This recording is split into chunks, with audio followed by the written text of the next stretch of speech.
Sir sir আমার একটা missing diary করার ছিল।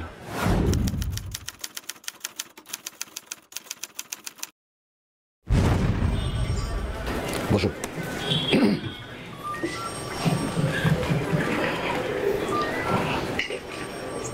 Thank you sir. বলুন।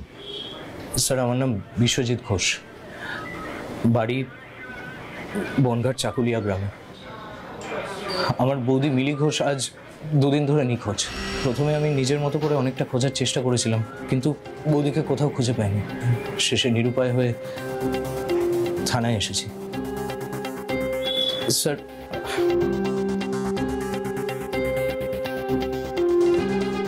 এই হলো আমার বৌদির ফটো।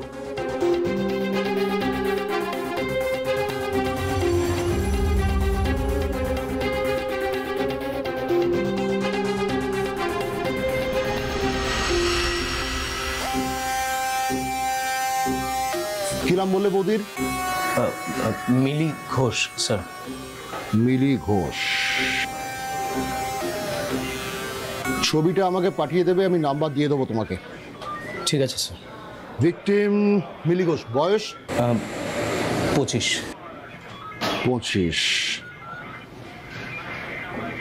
হাজবেন্ডের নাম? লেট অভিজিৎ ঘোষ। লেট? কবে মারা গেছেন আপনার দাদা? মাস 2 আগে। মৃত্যুর কারণ? বোধহয় নিউমোনিয়া বা করোনাও হতে পারে। বাড়িতেই চিকিৎসা চলছিল। বৌদি না খুব সেবা যত্ন করতো তাদের। বনগাঁর বাজারে গিয়ে ডাক্তারের থেকে ওষুধ কিনে এনে খাওয়াতো। শেষে অবস্থা খুব খারাপ হয়ে গেল দাদার। শুনে আমি তখনই কলকাতার হসপিটাল থেকে ছুটে চলে আসি। বৌদি তাড়াতাড়ি একটা অ্যাম্বুলেন্স ডেকে দাদাকে হসপিটালে নিয়ে যাচ্ছিল, সঙ্গে আমিও ছিলাম, পাড়ার রতিন কাকাও ছিল।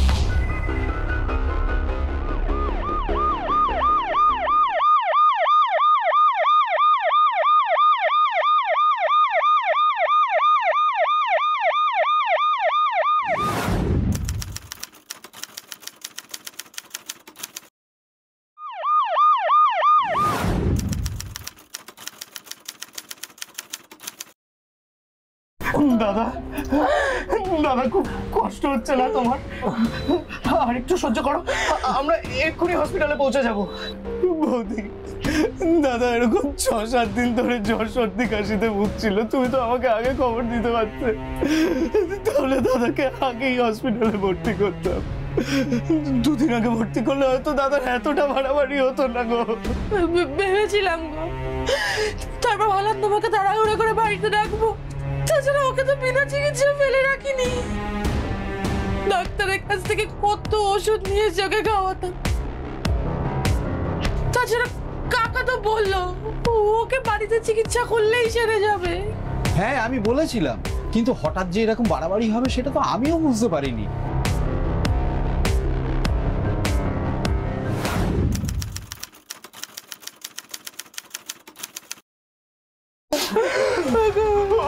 ও ড্রাইভার দাদা, গাড়িটা একটু তাড়াতাড়ি চালান না।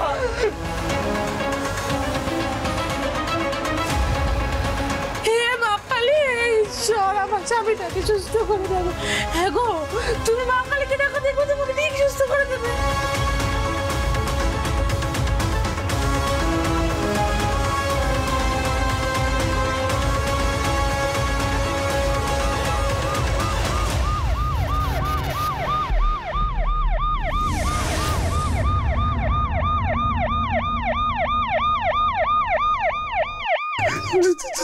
দাদা দাদা দাদা, ওর কি হলো দাদা? দেখো না দেখছি দাদা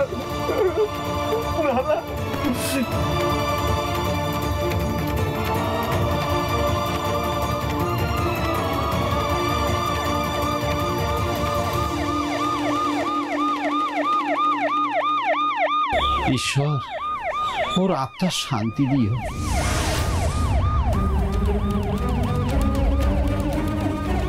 বৌমা, অভিজিৎ আর আমাদের মধ্যে নেই।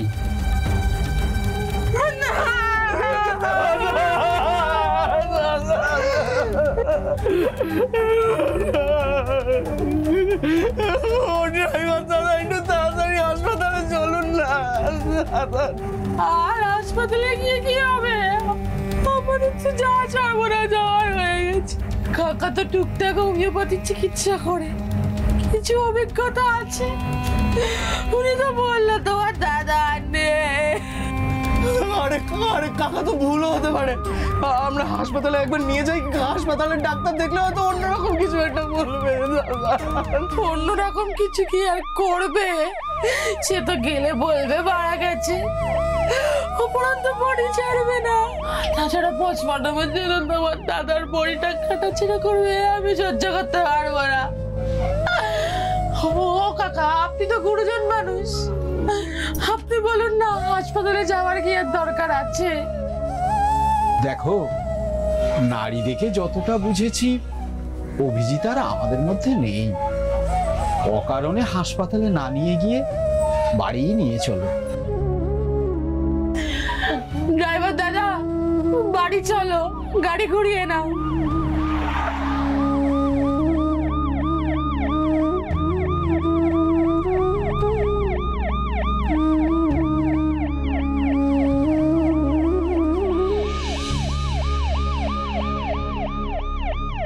অ্যাম্বুলেন্স ঘুরিয়ে বাড়িতে আনা হলো।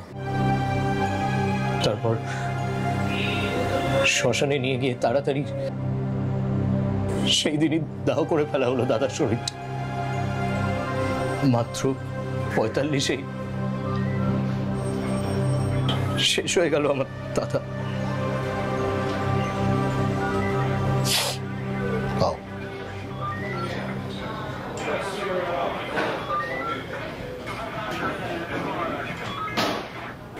Thank you sir.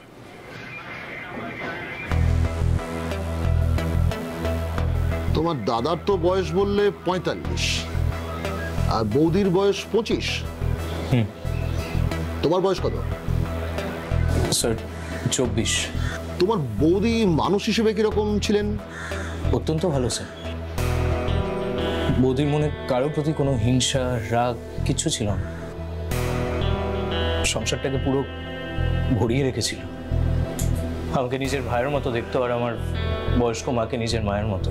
ঘরে বাইরে সবটা সামলাতো, অক্লান্ত পরিশ্রম করতো সংসারের জন্য।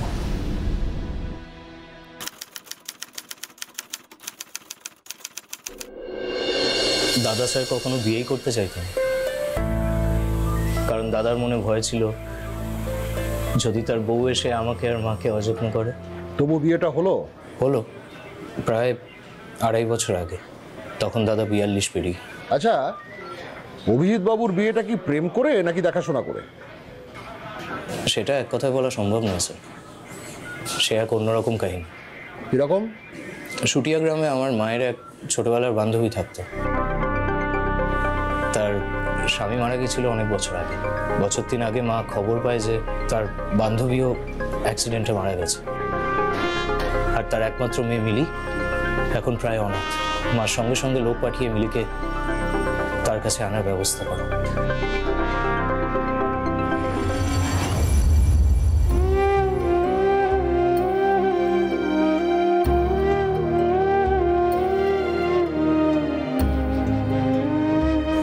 আহারে, কি সুন্দর মুখখানা। এমন সুন্দর মুখে কি দুঃখ মানায়? তোর মা না আমার বন্ধু ছিল রে, সে নেই তো কি হয়েছে, আমি তোর মা। আর তোকে যাকে চিরদিন আমার বাড়িতে বেঁধে রাখতে পারি সেই ব্যবস্থাই করব।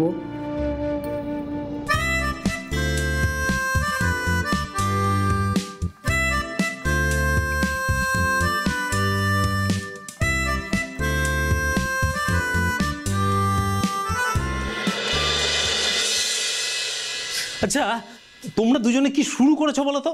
আজ 2 সপ্তাহ ধরে একই কথা বারবার আমার কানের কাছে এসে বলছো। আমি কি তোমাদের বোঝাতে পারছি না?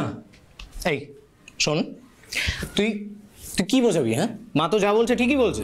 মিলি কি বউ হয়ে এসে তোর মাকে ভাইকে অবজ্ঞা করবে তোর মনে হয়? মা দেখো আমি সেটা বলছি না।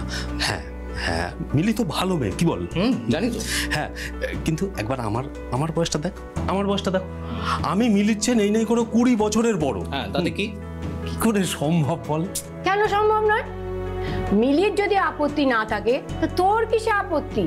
আমি নিজে মিলিকে জিজ্ঞাসা করছি, ও তো রাজি আছে বলেছে। এই মা শোনো, তুমি না কালকেই পুরুষ ডাকো, বুঝলে? দাদার কোনো কথা শুনবে না, তুমি সামনেই একটা বিয়ের ডেট ফিক্স করো, ঠিক আছে? মায়ের জোড়াজুড়ি আর আমার অনুরোধে দাদা নিজের থেকে 20 বছরের ছোট মিলি বৌদিকে বিয়ে করতে রাজি হয়। বিয়ের পর বৌদি তার ব্যবহারে, কাজে, সংসারে এমন মাধুর্য আনে যে দাদারও অমূলক আশঙ্কা দূর হয়েছে। মারে, আর মালিশ করতে হবে না, অনেকক্ষণ মালিশ করছিস, এবার ছাড়, তোর হাতটা যে ব্যথা করবে রে। আরে আমার হাত ব্যথা নিয়ে তোমাকে ভাবতে হবে না, নিজের হাতে পায়ে গায়ে ব্যথার কথা ভাবো। তুমি চুপচাপ চোখ বন্ধ করে শুয়ে থাকো, বুঝলে? আরে এসব কি হচ্ছে? কি দরকার ছিল এই সমস্ত করার?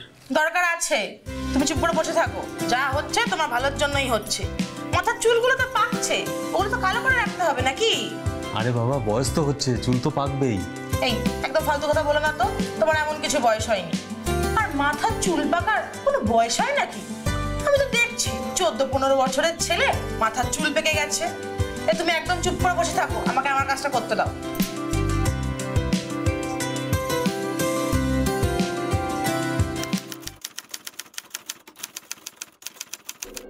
বৌদি 3 মাস আগে নিরুদ্দেশ হয়েছিল, কথাটা সত্যি। তবে বৌদি যে নিজের ঘর ছেড়ে, স্বামী ছেড়ে পালিয়েছিল এমনটা নয় স্যার। এটা শুধু একটা দুর্ঘটনা ছিল। কি হয়েছিল? তখন আমি কলকাতার হোস্টেলে, সামনেই আমার ফাইনাল এক্সাম। ঠিক সেই সময় দাদা একদিন খুব ভেঙে পড়া গলায় আমাকে কল করে। হ্যাঁ দাদা বলো।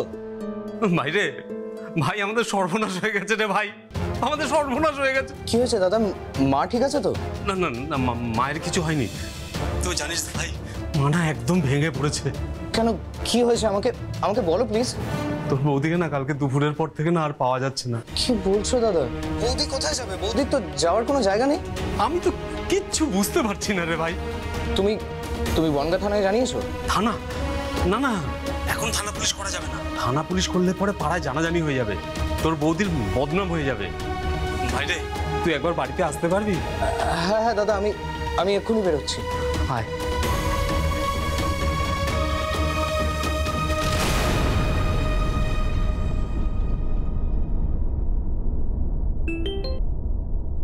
হ্যালো দাদা, বলো। বৌদির খোঁজ পাওয়া গেল? হ্যাঁ হ্যাঁ হ্যাঁ, তোর বৌদির খোঁজ পেয়েছি, তোর বৌদিকে বাড়িতে নিয়ে এসেছি। হ্যাঁ রে ভাই, তোর পরীক্ষা কেমন হচ্ছে বল? আমার পরীক্ষা তো ভালো হচ্ছে দাদা, কিন্তু বৌদি কোথায় ছিল? কোথায় পেলে বৌদিকে? ওই মিলিকে ওই একটা নদীর ধারে খুঁজে পেয়েছি আমি। নদীর ধারে? বৌদি এতদিন ধরে ওই নদীর ধারে কি করছিল? সেসব তোর বৌদির কিচ্ছু মনে নেই, ও কিচ্ছু বলতে পারছে না। তোর বৌদি কেন বাড়ি ছেড়ে চলে গেছিল, কোথায় গেছিল, এখনো ঠিক করে কিচ্ছু বলতে পারেনি। ফোন নাকি কিছুই মনে পড়ছে না। এ তো আজব ব্যাপার দাদা।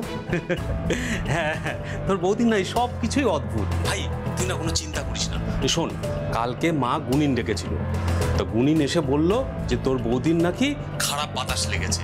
আসলে সুন্দরী মেয়েদের নাকি এমনই হয়, ওই জিনে ধরে, ভূতে পায়। তবে গুনিন ওই ছাড়ান ফাড়ান সব করে দিয়েছে, আর ভয় নেই, মিলি আর কোথাও যাবে না।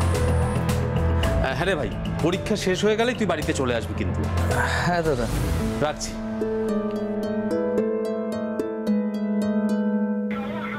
আশ্চর্য তো, ভারী আশ্চর্য। তারপর কি হলো? আমার পরীক্ষা শেষ হয়ে গেলে আমি বাড়ি গেলাম। এসে দেখি বৌদির মধ্যে কিন্তু কোনো পরিবর্তন নেই, সেই আগের মতোই হাসি খুশি সংসারের সমস্ত কাজ করছে। তারপরই তো দাদা হঠাৎ অসুস্থ হয়ে পড়লো, আর তারপর মারাও গেল। বিশ্বজিৎ, তোমার প্রতিবেশীদের কাছ থেকে আমি একটা ব্যাপার জানলাম, যেটা তুমি লুকিয়েছো আমার কাছে। কি লুকিয়েছে স্যার? তোমার দাদা অভিজিতের শ্রাদ্ধের দিন দুপুরবেলা বাড়িতে যখন অতিথি ভর্তি, তুমি বাড়ি থেকে পালিয়ে গেছিলে। কোথায় গিয়েছিলে? কলকাতার হোস্টেলে যে যাওনি সেটা তো আমি খোঁজ নিয়ে জেনে গেছি।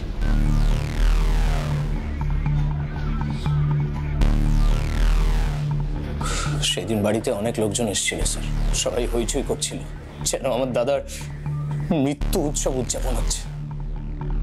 কারোর শোকের লেশ মাত্র নেই। আমার দম বন্ধ লাগছিল, তাই পালানো পাগলের মতো এই গ্রাম সেই গ্রাম, খাওয়া ঘুম কিচ্ছু ছিল না স্যার। যেখানে সেখানে শুয়ে পড়তাম, কেউ দয়া করে কিছু খেতে দিলে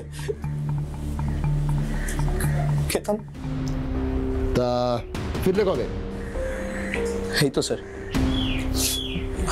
এই কয়েকদিন আগে ফিরেই তো শুনলাম বৌদি নিখোঁজ। তারপর নিজের মতো খোঁজার চেষ্টা করলাম, শেষে নিরুপায় হয়ে আপনার কাছে এসে থানায় রিপোর্ট করলাম।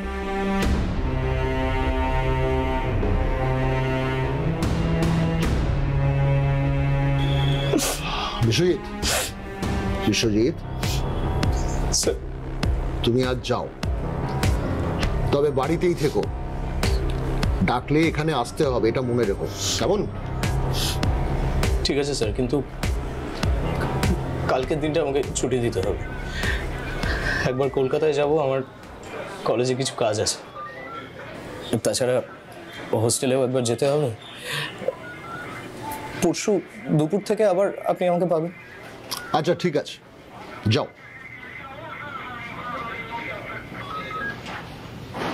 আসছি স্যার।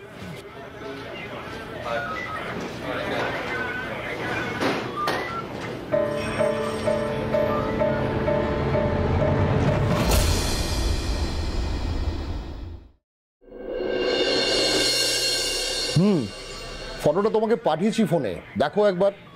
ভদ্রমহিলার নাম মিলি ঘোষ, বয়স 25। হ্যাঁ, একটু দেখো তো, অনেকদিন ধরে নিখোঁজ, কোনো ট্রেস পাচ্ছি না। ঠিক আছে, ওকে, রাখছি। স্যার। হ্যাঁ সাহানি, বলো। বসো। স্যার, আপনি মিলি ঘোষের কেসটা নিয়ে খুব ব্যস্ত ছিলেন, তাই আপনাকে ডিস্টার্ব করিনি। কি হয়েছে? স্যার, গত 3 দিন আগে আমাদের থানা এলাকার একদম শেষ প্রান্তে ওই চাঁদপাড়ার এক গ্রামে একজন কোয়াক ডাক্তার মারা গেছেন। বছর 35 বয়স, নাম সুবীর সরকার। এলাকাতে এই ডাক্তার বেশ জনপ্রিয় ছিল স্যার। কিভাবে মারা গেছেন উনি? স্যার, আমি জেনেছিলাম ডক্টর সুবীর হার্ট অ্যাটাকে মারা গেছেন, কিন্তু হসপিটালে ডক্টর সুবীরের পোস্টমর্টমে যেই ছেলেটি ছিল সে নতুন, সদ্য ডাক্তারি পাশ করে এখানে পোস্টিং পেয়েছে। সে খুব জোর দিয়ে বলছে স্যার, ডক্টর সুবীরের মৃত্যুটা স্বাভাবিক মৃত্যু নয়, অস্বাভাবিক মৃত্যু। তাই?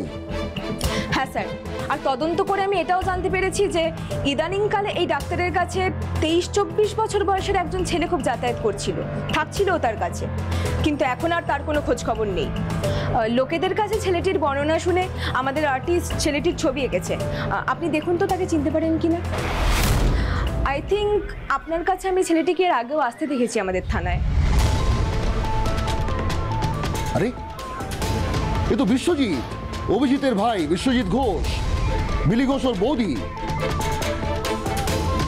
সাহানি, আমার কেস আর তোমার কেস প্যারালাল লাইনে হাঁটতে হাঁটতে কোথাও গিয়ে বোধহয় হাত ধরাধরি করে ফেলেছে। চলো। কোথায় স্যার? আরে চলোই না। Okay sir.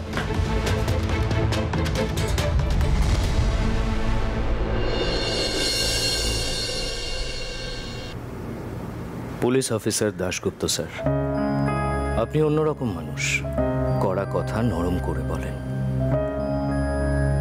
তবে আমি অবাক হইনি, কারণ আপনার মতো মানুষ আমি আগেও দেখেছি।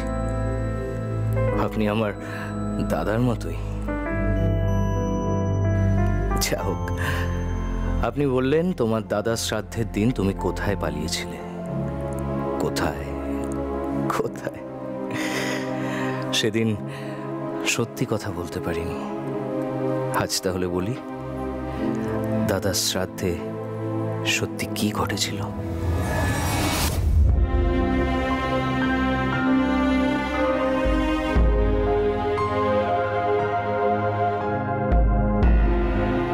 দাদার শ্রাদ্ধের দিন অসহ্য লাগছিল আমার, বুকে ভীষণ কষ্ট হচ্ছিল, যেন চারিদিকে উৎসব উদযাপন হচ্ছে। আমার দাদার ঘরে ঢুকে দরজা বন্ধ করে আমি বসেছিলাম।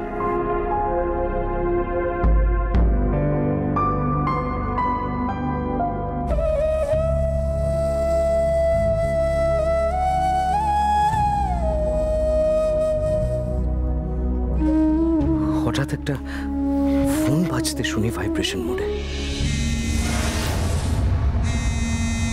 আমি অবাক হই, কার ফোন?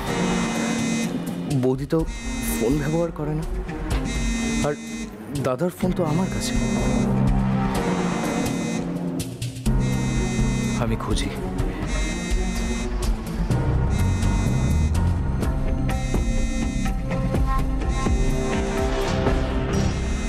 আলমারির মধ্যে একটা মোবাইল পাই।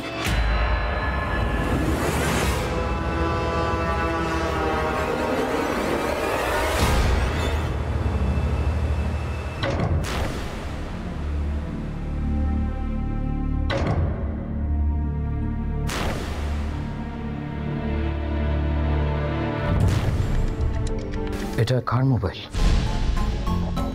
আর লুকানোই বা ছিল কেন?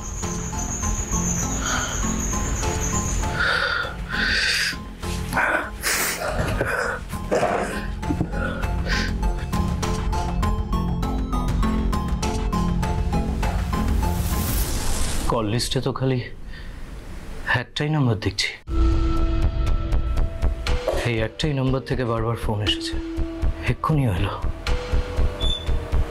আর এই একটাই নাম্বারে বারবার ফোন গেছে। আশ্চর্য,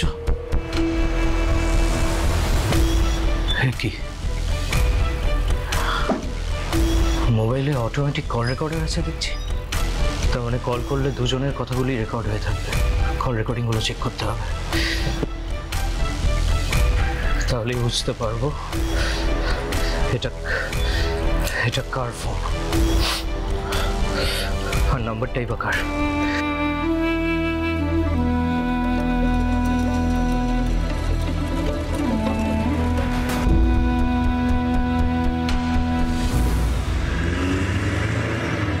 স্যার, বিশু তো এখন বাড়িতে নেই।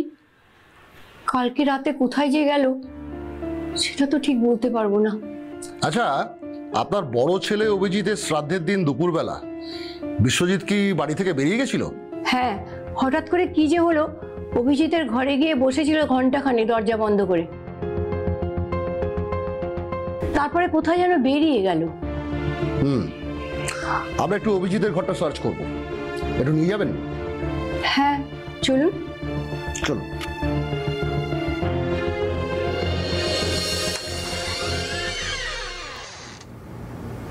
আসুন। আপনি একটু বাইরে যান, আমরা ঘরটা সার্চ করব। আচ্ছা, দরজাটা বন্ধ করে দাও তো।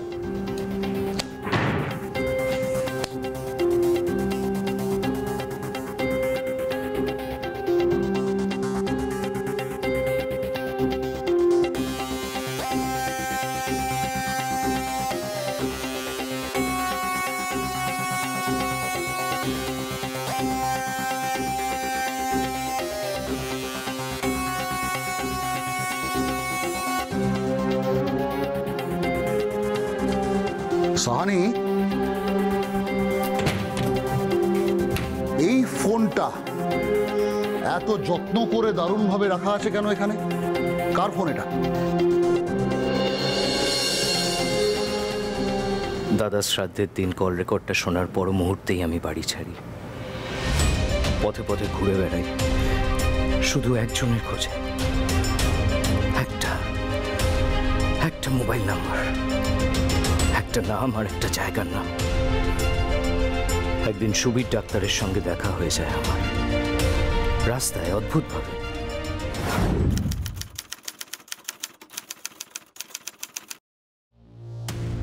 সুবীর ডাক্তার বেশ শ্যামলা গায়ের রং, হাসিটা মিষ্টি, চোখ দুটো তীক্ষ্ণ, বয়স ওই 34-35। সুবীর ডাক্তার পাশ করা ডাক্তার নয়, বাংলাদেশে একজন নামী ডাক্তারের কম্পাউন্ডার হয়ে বহুদিন কাজ করে সেই ডাক্তারি শাস্ত্রটা আয়ত্তে এনেছে। বর্ডার টপকে এসে নিজের চেম্বার খুলেছে ভারতের বর্ডার লাগোয়া চাঁদপাড়ার এক গ্রামে। বেশ পসার।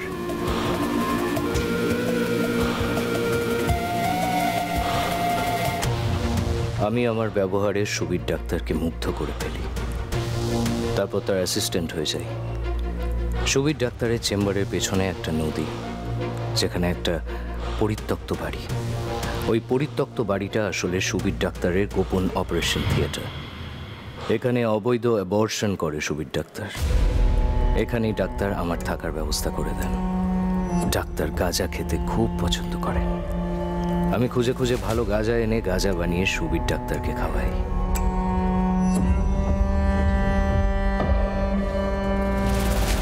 পলাশ, তুই কি সুন্দর গাঁজা এনে আমাকে খাওয়াস রে। না, বানাসও ভালো। মানতে হবে যে এতদিনে আমি আমার একটা যোগ্য শিষ্য পেয়েছি, বুঝলি? আমি তোকে আমার সব বিদ্যা দিয়ে দেবো।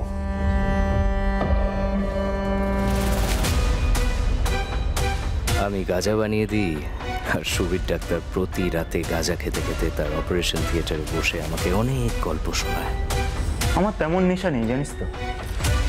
একটু গাঁজা, মদ আর মেয়ে মানুষের নেশাটা না আমার খুব তীব্র। 15-16 বছর থেকে ওই মেয়ে মানুষের পাড়ায় যেতাম তো। তবে কি জানিস তো, ওইসব মেয়ে মানুষে না সেই মজাটা নেই যেটা একটা ঘরোয়া মেয়ে মানুষে আছে। কি বুঝলি? যদিও এটা আমি বুঝেছিলাম 18 বছর বয়সে। কিভাবে? বাংলাদেশে আমি যে ডাক্তারের সাগরেদ ছিলাম, বুঝলি, তারই মেয়ে আমিনা। তাকে আমি প্রথম ভালোবেসেছিলাম, সেও আমাকে, অবভিয়াসলি। তখন তার বয়স 16। লুকিয়ে চুরিয়ে বহুবার না আমি তার শরীর নিয়েছি। তারপর এই ডাক্তার জানতে পেরে প্রচুর রেগে যায়, আমাকে নানাভাবে অপমান করে। আমিনাকেও না অন্য জায়গায় বিয়ে দিয়ে দেয়, জানিস? তারপর আমি কি করলাম জানিস? কি? ওই ডাক্তারকে, বুঝলি না, মেরে ফেললাম। কি করে? পুলিশ ধরেনি আপনাকে? আমাকে?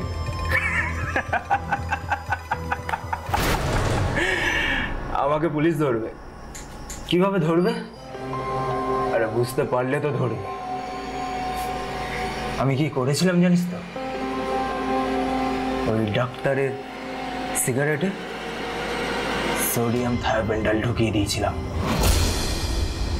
মালটা শ্বাসকষ্টে মরে গেছে, বুঝলি? আর সবাই ভেবেছিল হার্ট অ্যাটাক। পুলিশও তাই। তার বিভিন্ন ক্রাইমের গল্প শোনাতো সুবীর ডাক্তার হেসে হেসে। আমি অবাক হয়ে তখন ডাক্তারের মুখটা দেখতাম। সারা মুখে তখন তার অদ্ভুত আনন্দ। সে যেন জাত ক্রিমিনাল। জানিস তো, ওই ডাক্তারের মেয়ের বিয়ে হয়ে যাওয়ার পরে না আমার ঘরোয়া সুন্দরী মেয়েদের প্রতি আসক্তি বেড়ে যায়। আর এখন তো মেয়ে ধরা কত ফাঁদ বল। সব থেকে বড় ফাঁদ হলো আমাদের সোশ্যাল মিডিয়া। প্রথমে কোনো সুন্দরী গৃহস্থ বধূকে ফাঁদে ফেলি, তারপর তাকে নিয়ে আনন্দ করি, আর প্রয়োজন ফুরিয়ে গেলে ওই একই মেরে ফেলতাম।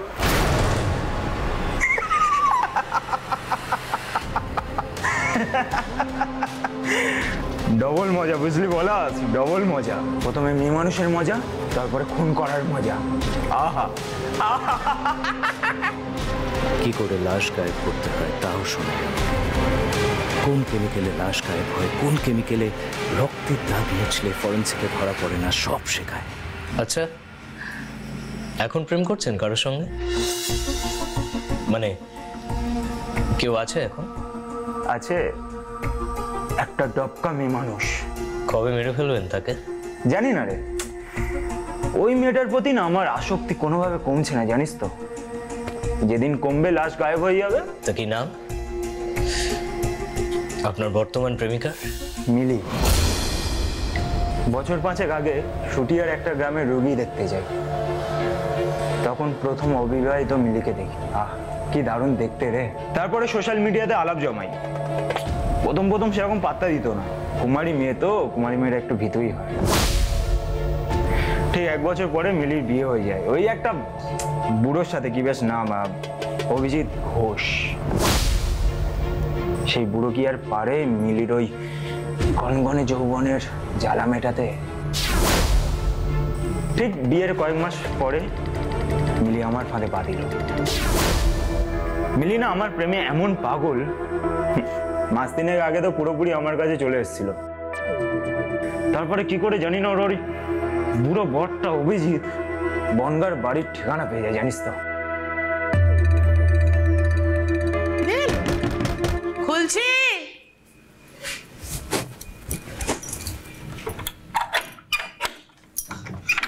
মিলি, মিলি আমার তাড়িয়ে দিও না মিলি, আমাকে একটু কথা বলতে দাও। তুমি তুমি এবারে ঠিকানা কোথা থেকে পেলে? সে অনেক কথা। ঠিকানা পাওয়ার পর তোমার এই বনগার বাড়ির সামনে আমি কতদিন অপেক্ষা করেছি তুমি জানো? শুধু শুধু তোমার সাথে একটু কথা বলার জন্য আজকেই সুযোগ পেলাম। তুমি এখান থেকে চলে যাও, আমি পুরনো কথা মনে করতে চাই না। আমি এখানে ভালো আছি। জানি, আমি সব জানি, সব আমার দোষ। আমি কোনোদিন তোমাকে সেভাবে ভালোবাসতে পারিনি, তোমাকে সুখ দিতে পারিনি, কিন্তু তুমি তো আমাকে একবার বলতে পারতে, একবার তো আমি চেষ্টা করে দেখতাম যে আমি তোমাকে সুখ দিতে পারি কিনা। সে মুরত তোমার নেই, তুমি এখান থেকে বেরিয়ে যাও। বোকা বোকা কথা বলো না, বুড়ো একটা। যাও এখান থেকে। তুমি আমাকে যাই বলো, তুমি একবার ঘরে ফিরে যাও। মা খুব কষ্ট পাচ্ছে, মা তোমাকে না খুব ভালোবাসে, মা খুব কান্নাকাটি করছে, একবার বাড়ি ফিরে চলো একবার। তুমি এখান থেকে বেরিয়ে যাও, নাহলে কিন্তু এবার আমি লোক থেকে তোমাকে মার খাওয়াবো।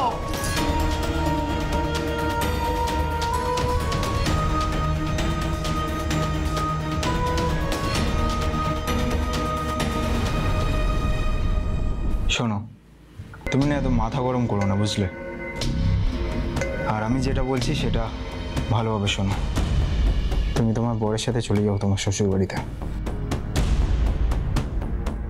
আর তোমার বরকে পুরোপুরি সরানোর মতো ব্যবস্থা আমি করছি। এমন প্ল্যান করব না যে পুলিশের বাবাও আমাদেরকে ধরতে পারবে না। তারপর মিলি ওর বরের সঙ্গে শ্বশুর বাড়ি চলে যায়, বুঝলি? এবার একটা মজার ঘটনা শোন। ওর বর মানে ওই বুড়ো অভিজিৎ, সে সব জায়গায় কি সব ওই জিন পরি এইসবের গল্প বলে বেরিয়েছে, জানিস তো? যাতে না ওর বউ কোথাও বদনাম হয়।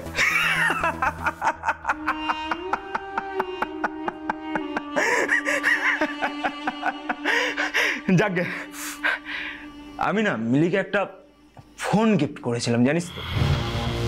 ওই ফোনটা মিলি বাড়িতে লুকিয়ে রাখতো, আর মাঝে সাঝে গোপনে আমাদের কথাবার্তা হতো। আর আমি যেমন যেমন মিলিকে বলতাম, ঠিক তেমন ভাবে মিলি আমার দেওয়া ওষুধটা ওই বুড়ো বর অভিজিতের খাবারে মিশিয়ে দিত। সেই ওষুধ খেতে খেতে না হঠাৎ করে ওই অভিজিতের জ্বর, সর্দি, কাশি, নিউমোনিয়া এইসব ধরা দিল। আসলে কি বলতো, আমার ওই ওষুধ খেয়ে না অভিজিতের শরীরের ভেতরে পচন শুরু হয়েছিল। তারপরে কি মালটা টপকে গেল, লোকে মনে করলো অভিজিৎ নিউমোনিয়া বা করোনায় মরেছে। হসপিটালে নিয়ে যায়নি? পোস্টমর্টম হয়নি? হ্যাঁ, লোক দেখানো হসপিটালে নিয়ে যাচ্ছিল, কিন্তু অ্যাম্বুলেন্সেই আমাদের ফিটিংস করা একটা লোক ছিল, ওই পাড়ারই হোমিওপ্যাথি ডাক্তার, নাম অতীন কাকা। সে কি করেছে জানিস? সে অভিজিৎ মরার আগেই ওর নাড়ি টিপে বলে দিয়েছে যে অভিজিৎ মরে গেছে। দেখ, হসপিটালে নিয়ে যাওয়া হলো না। বুদ্ধি ভাই। বরের প্ল্যানটা না আমার ছকা আছে, জানিস তো? ওই অভিজিৎ বুড়োর অনেক সম্পত্তি, আর সেখান থেকে যা টাকা আসতো ও মিলির কাছে বিশ্বাস করে রাখতে দিত, আর মিলি আমাকে বিশ্বাস করে আমার কাছে রাখতে দিত। মিলি অভিজিতের জমি জমাগুলো না লুকিয়ে বেচার চেষ্টায় আছে। যদি একবার বেচে ফেলতে পারে অনেক টাকা ভাই, সেই সব টাকা আমার। তারপর কি করবো ভাবছি জানিস তো? আবার বাংলাদেশে চলে যাবো, জানিস তো? আর মিলিকেও সাথে নিয়ে যাব। ও শরীরে না কিছু একটা ব্যাপার আছে, জানিস তো? আঁশ মিটছে না।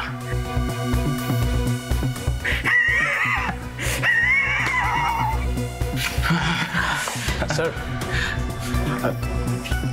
আজকে না আমি একটু বাড়ি যাব, কিছু জরুরি কাজ আছে, কয়েকদিন বাদে ফিরবো। এত রাতে? আচ্ছা যা, সাবধানে যাস বুঝলি।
কিরে পলাশ, তোর বাড়ির কাজ মিটলো?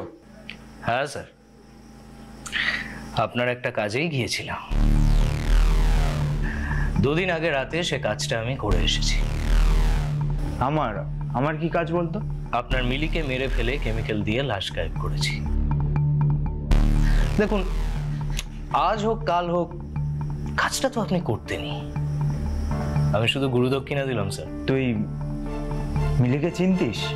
হ্যাঁ চিনবো না, আমার বৌদি তো।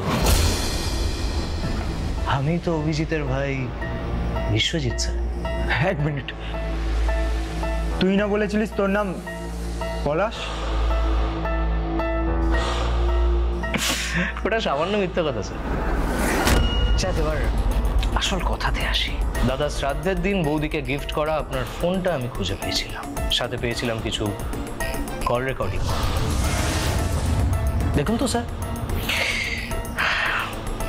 মহিলাটির গলা তো আমার বৌদি মিলির, পুরুষ লোকের গলাটা চিনতে পারছেন কিনা শুনুন তো। মিলি, যে ওষুধটা তোমাকে দিয়েছি তোমার বরের খাবারের সঙ্গে 3 বেলা মেশাচ্ছ তো? হ্যাঁ গো মেশাচ্ছি, কাজও শুরু হয়ে গেছে। সারা রাত সর্দি কাশির জ্বালায় ঘুমোতে পারে না। আর চিন্তা নেই, 3-4-5 এর মধ্যেই জমের সঙ্গে দেখা করতে যাবে। এবার একদম শেষ মুহূর্তে হসপিটালে নিয়ে যাবে, বুঝেছো? তার আগে কিন্তু কিছু না। আর হসপিটালে যেতে যেতে ও রাস্তায় মারা যাবে, কিন্তু তুমি কিছুতেই ওর পোস্টমর্টম হতে দেবে না, যেভাবেই হোক আটকাবে। কি স্যার, আপনার নিজের গলাটা চিনতে পারছেন তো, নাকি আরো কিছু কল রেকর্ড শোনাবো? আমার বৌদিকে গিফট করা আপনার মোবাইলের অটোমেটিক কল রেকর্ডারে আপনাদের এরকম অনেক কথা অটোমেটিকলি রেকর্ড হয়ে গেছে, আমি সব শুনেছি। আর কিছু আমার এই ফোনে ট্রান্সফার করে নিয়েছি। ঠিক এই কল রেকর্ডিংগুলো শোনার পরই আমি বাড়ি ছেড়েছিলাম, কিছুতেই বুঝে পাচ্ছিলাম না এটা এটা কি করে সম্ভব। আমার সতী লক্ষ্মী বৌদি হারালে এত বড় প্রতারক আপনার সাথে নাকি লুকিয়ে লুকিয়ে প্রেম করে। হ্যাঁ, কিন্তু আপনাকে তো চিনি না, কি করে খুঁজে পাবো আপনাকে? অথচ আপনাকে তো আমার চাই। আপনার নাম্বার, নাম আর সাতপাড়া নামটুকুই ছিল সম্ভব, আর ঠিক ওগুলো দিয়ে আপনাকে খুঁজে বের করলাম স্যার। সে এক বিশাল ঝামেলার কাজ ছিল। তবে আজ আপনার হাতে সময় কম, সেসব কথা থাক। কি মিশিয়েছিস আমার কাছে?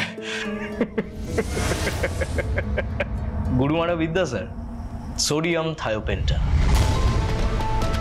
যা দিয়ে আপনি আপনার গুরুকে মেরেছিলেন। শালা শয়তান! হব না, আপনারই তো শিষ্য স্যার। স্যার এই রেকর্ডিংগুলো নিয়ে না আমি পুলিশের কাছে যেতেই পারতাম, আপনি আর আমার বৌদি ধরা পড়তেন, তাতে কি হতো? খুব জোর হলে ওই 14 বছরের সাজা হতো আপনাদের, তাতে কি লাভ? কিছুই তো হতো না। আমার জ্বালা কমতো না স্যার, তাই আমি আমার নিজের হাতে আমার দাদার 2 খুনিকে খুন করে প্রতিশোধ নিলাম। প্রথমে বৌদিকে মারলাম, এবার আপনি মরবেন, আর লোকে বলবে হার্ট অ্যাটাক।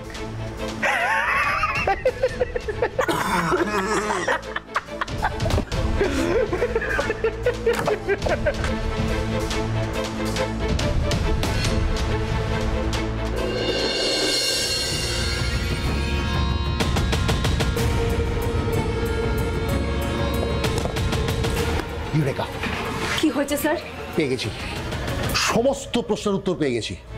ওর মোবাইলের অটোমেটিক কল রেকর্ডারে ওদের দুজনের ভয়েসে অনেক কথা রেকর্ডের আছে, সেখান থেকেই সব জেনেছি। এখন চলো, বিফোর ইটস টু লেট, চলো। Okay sir.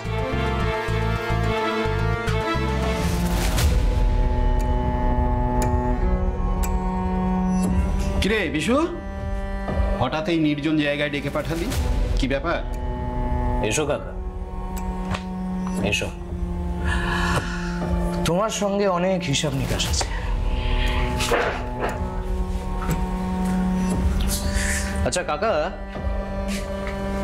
দাদা মরে যাওয়ার আগেই তুমি যে দাদার নাড়ি দেখে বলেছিলে দাদা মারা গেছে, তার জন্য বৌদি ঠিক তোমাকে কত টাকা দিয়েছিল বলো তো? মানে যা বলেছিল সব দিয়েছিল তো? এসব তুই কি বলছিস বিশু? আরে তোরা আমার ভাইপো, হ্যাঁ, আমি তোদের কাকা হয়ে এইসব টাকা পয়সা মানে বিশু কি করছিস? কি বিশু? বিশু বিশু লাগে, বিশু বিশু চাপ। বিশ্বজিৎ, স্টপ।